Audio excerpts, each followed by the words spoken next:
The day I landed in the UK, I realized I didn't just leave Jamaica, but Jamaica also left me. At 18, I thought I was ready for big dreams and a fresh start. But the second I opened my mouth and asked for any kind of direction or any kind of instruction, I realized that I sounded foreign. And in that moment, I realized that it will never ever be the same, and it was not going to be easy either. I finally got a job really quickly, and it was to do care work, and I could not find the actual location that I needed to go, and I stopped and I asked a bus driver if he didn't know where it was, and I say, you know where XYZ place there? And the man couldn't understand me.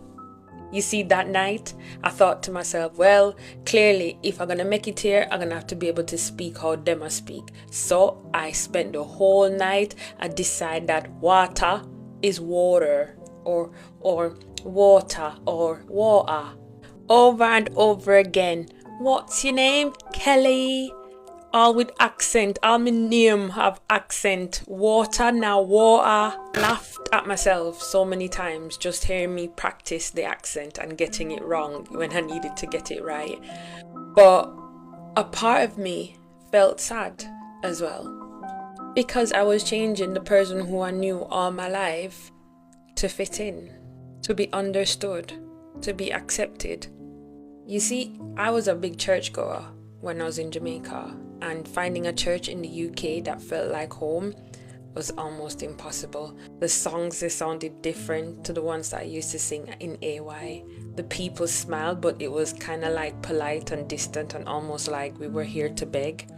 Even family, the ones that should have been here for us and should have understood what we were going through and made it easier in some shape or form, struggled to do that. And for a while, we felt like ghosts. Because you see, we were too British for Jamaica, and we were too Jamaican for the British. So I remember there was this work phone call that I was on, and I was explaining something. Somebody stopped me halfway, and I remember saying out loud, "What you say?" And the whole room looked at me. And I think at that point, I just announced, oh, sorry, I meant, what did he say? I'm Jamaican, so sometimes it comes out. And everybody just looked at me like, wow, that's so good. That's so cool, you know? You see, in that very moment, I realized that me not being in Jamaica didn't mean that I wasn't Jamaican anymore. I could embrace both worlds. I could have both. I could be both. Because starting over does not mean that you're losing yourself. It just means that the version that you thought was going to be with you forever requires a little bit of adjustment. And once you accept this adjustment, guess what? You'll start to live.